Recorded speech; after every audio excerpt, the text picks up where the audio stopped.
Play is at the heart and soul of childhood. Yeah, I never knew that. Go tell them. They make sense of the world through play. They discover who they are and how they fit into the world around them through play. Okay. And if we deprive them of play, they don't get to know themselves well. They don't see how they fit into the world. They don't understand the world because they're not experimenting and discovering and exercising curiosity and creativity.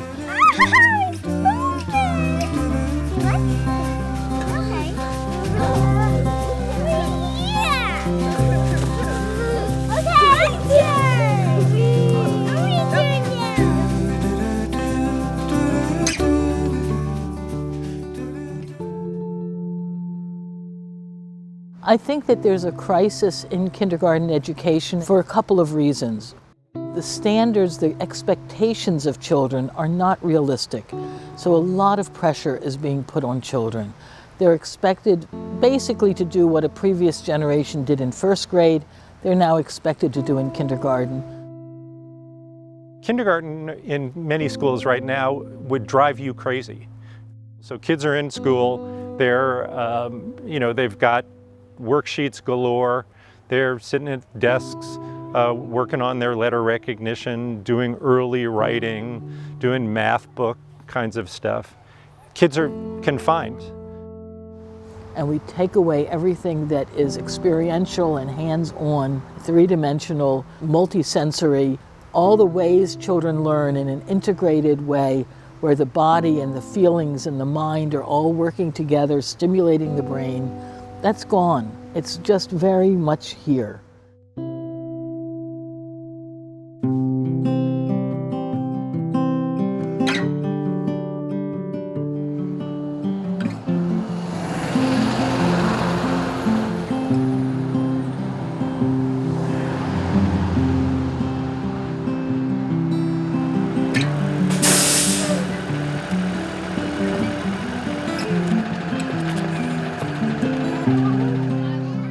There's something really unusual and interesting going on in the upper Connecticut River Valley in Vermont. Would you like to do stick drive, math, or stream exploration?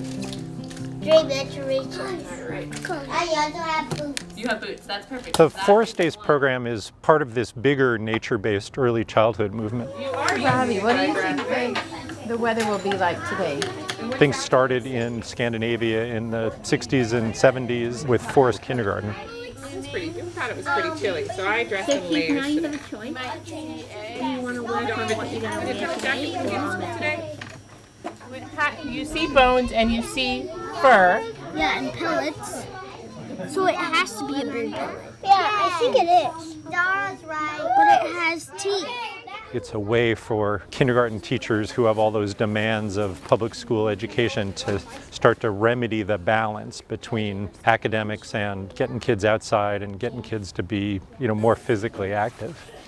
All right, so show me you're ready to move out the door. You're facing this direction. What a beautiful morning out here right now. So lucky. Awesome. Can we please, very loud and proudly, sing our woods song? 1, 2, 3. The forest is a wonderful place filled with frogs and snakes. I want to see the sound and taste. The forest is a wonderful place. When we go down the hill, we'll go to bench circle.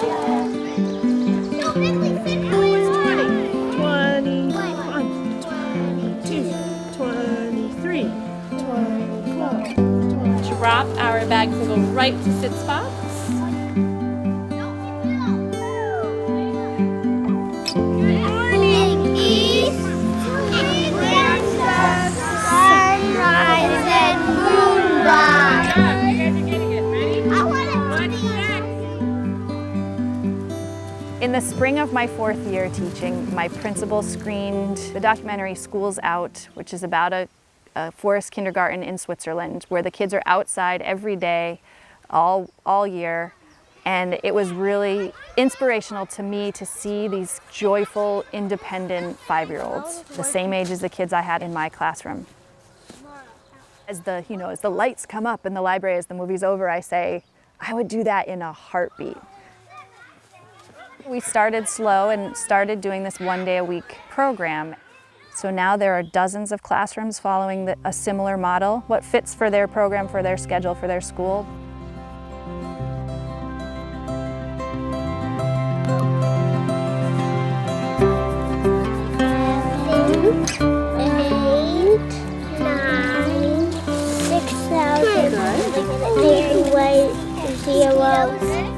C'est un rectangle ou un triangle? Triangle. C'est un triangle?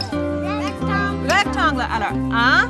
Today, one of our activities will be students in a small group using sticks that they find on the ground to create letters and then spelling words.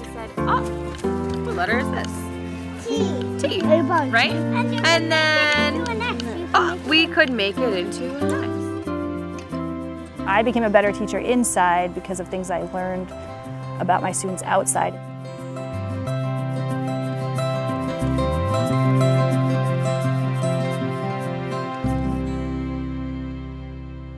One of the benefits for kids is this greater physical development.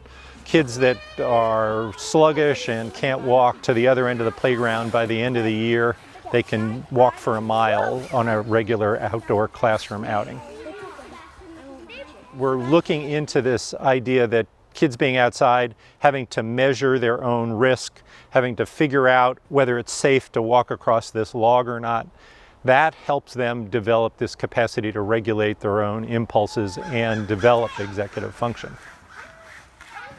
Everybody says that kids' language development is more extensive as a function of being in a nature kindergarten program. A worm and a salamanders and there's another one now. It's a baby one. Because there's more space in the woods, kids had more space to be interacting with each other away from teachers and solving their own problems.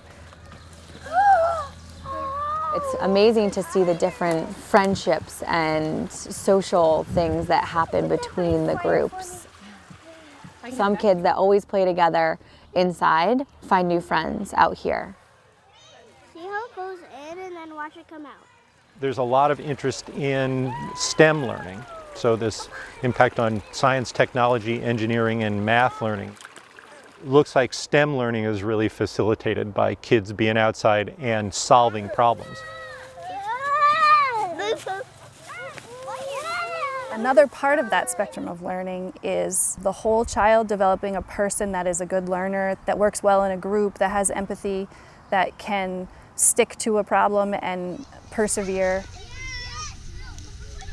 And there was actually a group of kids that picked up this really big stick and they started carrying it together. And they started yelling, "Teamwork, teamwork." And it was just the coolest moment because this group of kids wasn't a group of kids that had been hanging out together. A classroom is designed to break down the learning into little tiny chunks. Outside, you have this complexity in which you are learning. I think that offers the kids a way to grow in a new and important way that the classroom doesn't offer.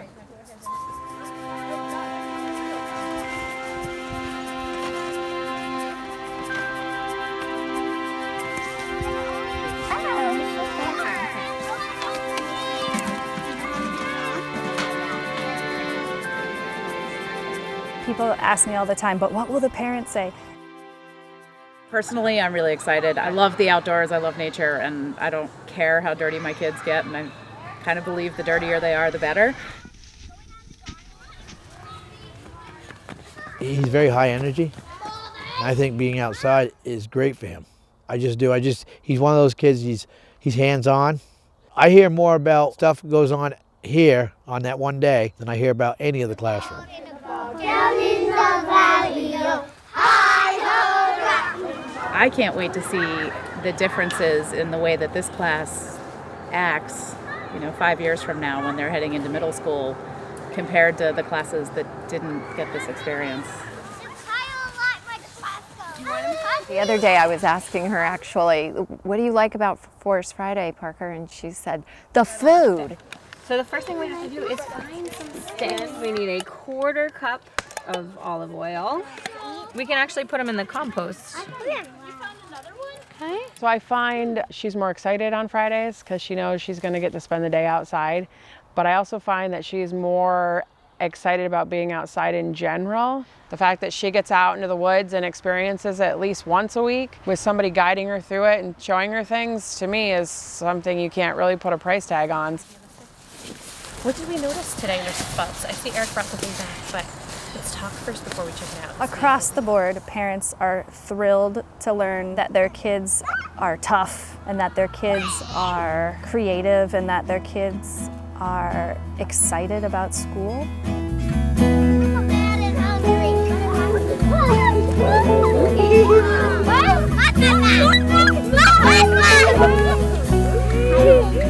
They like apple blossoms. What I'd say to principals and teachers is you ought to talk to the principals and teachers at the schools that are doing this, because they're the persuasive ones. I think Forest Friday has had a great impact on the students in terms of their ability to work together with other kids that they might not otherwise work with, their spirit of adventure, and their spirit of exploration. As a result of that, a lot of the other classes took a hold, and we have several other classes that go out on a regular basis. Mousy brought some soft things, Squirrel brought things, and they all work together. Kids are so ready to talk about their observations, talk about what they see, connect with each other, which can lend itself to mathematics, which can lend itself to examining insects and what they notice. Where probably before the Forest Fridays, there was less of that. There really was less of that. So we have to find other ways to reconnect children with nature. And so there are the forest kindergartens, or there are the one day in the forest, and the rest is sort of a balance of indoor and outdoor. Different teachers are trying this in different ways, different schools, recognizing that whatever works is good, because children need more nature. That's a given. Now maybe 24 classrooms throughout Vermont are doing forest days, and it's all happened kind of under the radar and as a grassroots movement without a state mandate or any kind of government support. It's just teachers and principals realizing that this is really healthy for kids. Or when Adam and Lindsay started getting crushes on the Simon kids next door, Steve adjusted to our every need. They need to do all of that to really find their way into the world, and also to one another, and also to the adults whom they love. They tend to relate through play to the people and animals and trees and the world around them.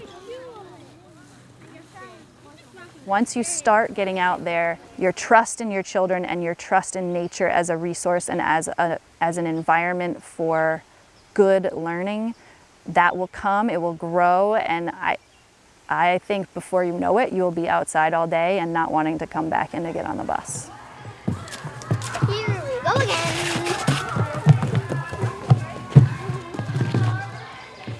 Relax a little bit with it, and you'll love it. You'll never go back.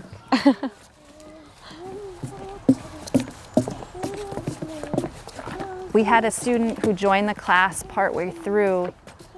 When he came out with us, he asked, "Do we get to stay out here?" We said, "Yeah." He said, "All day?" "Yeah." He said, "This is the best day ever."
This little boy, after he said, "Can I sing?"